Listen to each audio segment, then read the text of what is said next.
Thank you. Thank you.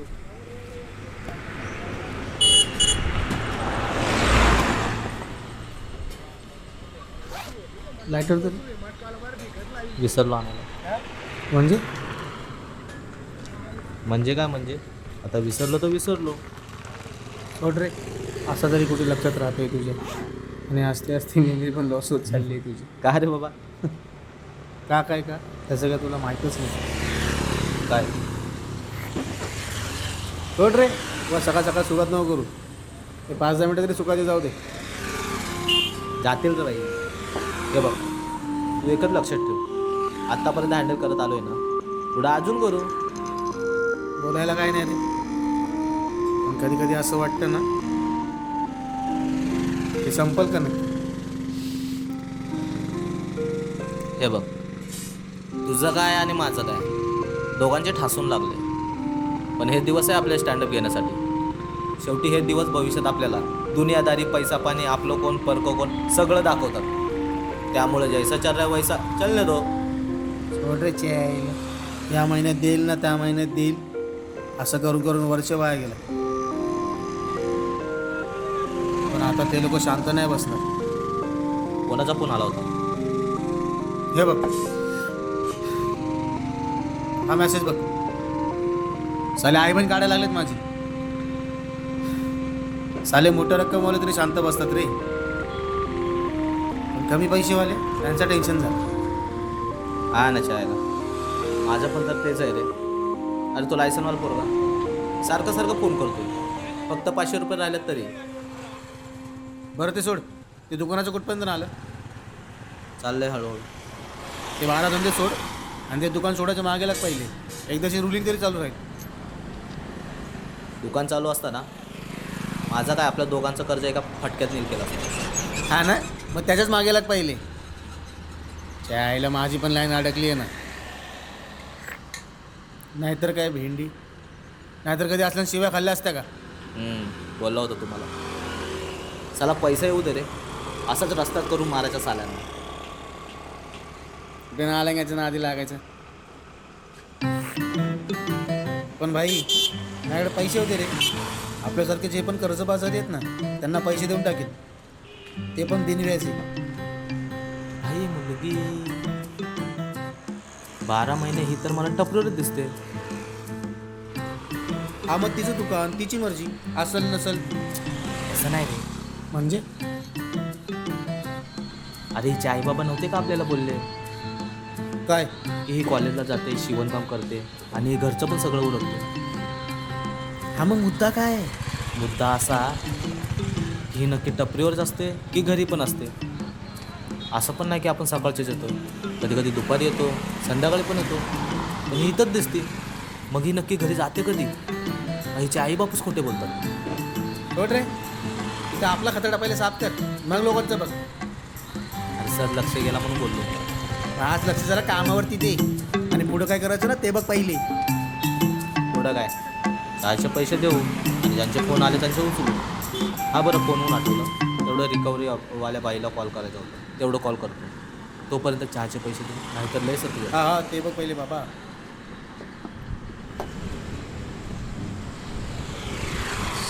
दोन चहा.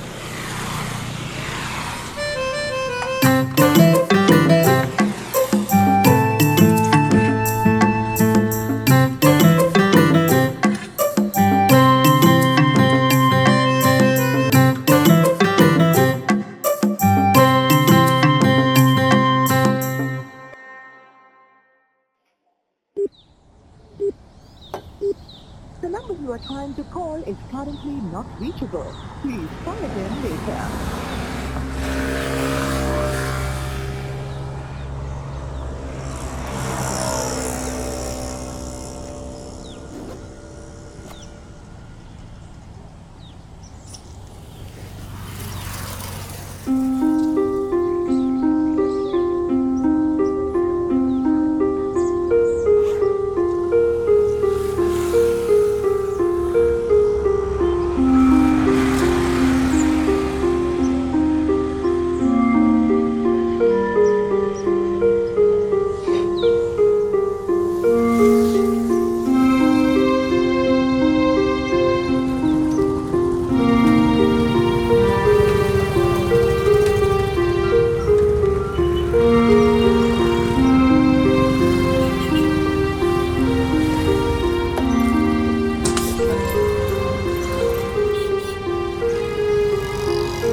का? नाही नाही नाही. नशीब. सॉरी हा, ते बॅग उचलायला गेलो अहो आणि- काही नाही, असू दे.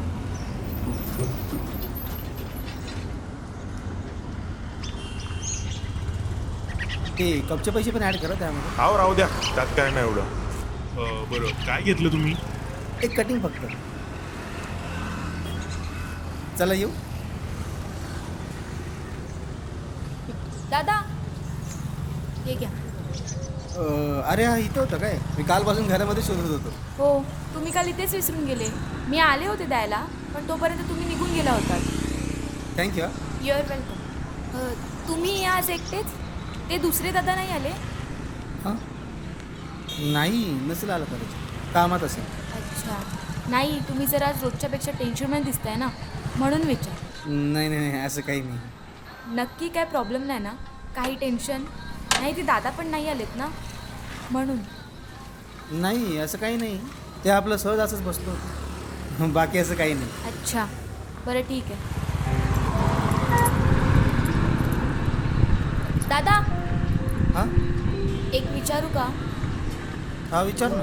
नाही म्हणजे गेले काही दिवस मी तुम्हाला ऑब्झर्व करते. जिथपासून तुम्ही इथे चहा प्यायला येत आहे, तुम्ही तुमच्या प्रॉब्लेम्सबद्दल डिस्कस करत असता ना. सॉरी, तुमच्या पर्सनल गोष्टींबद्दल विचारते आहे. सॉरी वगैरे काय त्यात असं काही नाही. हां थोडंसं शांत बसलो होतो. तो आज मित्र नाही ना सोबत, म्हणून जरा कंटाळा आला होता. बाकी काही नाही.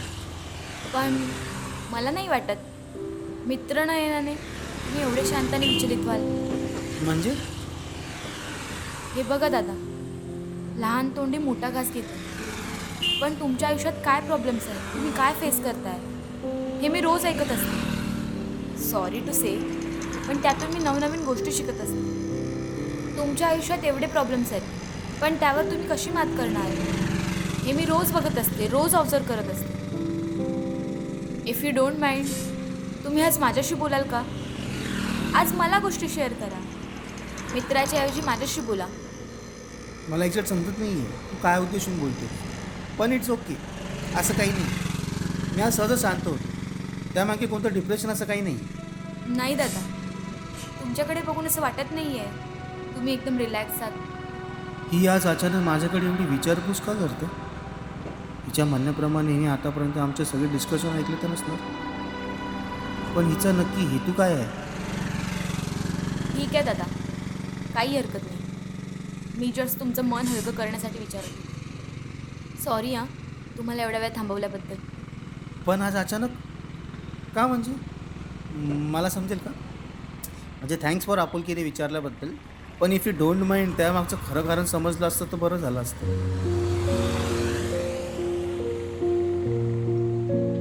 1 वर्षापूर्वी माझ्या मोठ्या भावाचा ॲक्सिडेंट झाला. आमच्यावरही खूप कर्ज होतं, खूप प्रॉब्लेम चालू होते.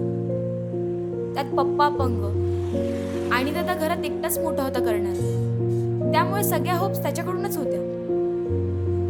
तसे आमचेही प्रयत्न चालूच होते, पण दादा घरात मोठा म्हणून त्याने सगळ्या जबाबदाऱ्या स्वीकारल्याच होत्या आणि त्याची सगळी स्वप्न बाजूला ठेवून घरासाठी धावपळ करू लागला.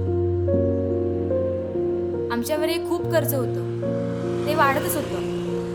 त्यामुळे आमचं राहतं घर सुद्धा हातातून गेलं. दादा नेहमी कामाला जायचा, पण सतत टेन्शनमध्ये असायचा. सगळ्या जबाबदाऱ्या अगदी मोठ्या माणसांसारख्या हँडल करायचं. पण एक दिवस अचानक आम्हाला दादाचा कॉल आला, पण त्यावरून कोणतरी वेगळंच बोलत होतं, अनोळखी. नंतर समजलं की तो कॉल पोलीस स्टेशनमधून होता आणि त्यांनी बातमी दिली ती दादाच्या मरणाची. ते म्हणाले रोड क्रॉस करत असताना ट्रकने उडवला आणि आमचा दादा. आम्हाला या गोष्टीची कल्पना सुद्धा नव्हती, आम्ही कधी विचार सुद्धा केला नव्हता. आमचं अस्तित्व, आमचा आधार आमच्या डोळ्यासमोरून जाताना बघितलं. दादा नक्की टेन्शनमध्ये रस्ता क्रॉस करत असणार, म्हणूनच त्याच्यासोबत हे असं झालं. पण काही वेळाने, काही महिन्यांनी आम्ही स्वतःला सावरण्याचा प्रयत्न केला आणि पुन्हा नव्याने सुरुवात केली. या टपरीच्या माध्यमातून आणि उरलेलं आयुष्य पुन्हा ढकलण्यास सुरुवात केली. पण तरीही दादाची कमी ही जाणवतेच. कदाचित ती पोकळी आजही भरून निघणार नाही. आज दादा असताना तर अर्धी भाकरी खाऊन सुद्धा सुखी राहिलो असतो. सॉरी तुला विचारल्याबद्दल. अहो त्यात सॉरी काय. तुमच्याशी बोलायला यायचं कारण हेच की ज्या गोष्टी आमच्यासोबत घडल्या त्याच आता तुमच्यासोबत घडल्या. जी वेळ माझ्या दादावर आली होती तीच आज तुमच्यावर आली. त्यामुळे माझा दादा मला तुमच्यात दिसला, म्हणून मी तुमच्याशी बोलायला आले. जी चूक माझ्या दादाने केली खचून, ती तुम्ही करू नका.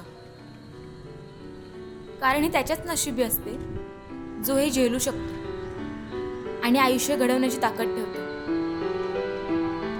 शेवटी राहून राहून एवढंच वाटतं की जी गोष्ट माझ्या दादासोबत झाली ती तुमच्यासोबत नको घडायला. त्यामुळे एक बहीण म्हणून माझी विनंती आहे, घेतलेली जबाबदारी पूर्ण करा आणि दाखवून द्या जगाला तुमची पॉवर. खूप खूप धन्यवाद माझ्याशी आपुलकीने बोलल्याबद्दल. आणि तू खरंच ओळखलं. मी खरंच अस्वस्थ आहे. हो, मला ते जाणवलंच. म्हणून तर आपुलकीने तुमच्याशी बोलायला आले. कारण मला माझा दुसरा भाऊ गमवायचा नव्हता. प्रॉमिस करा की पुन्हा असं जाणवलं की लगेच बिनधास्तपणे माझ्याशी बोलायला या आणि फ्री राहा. प्रॉमिस.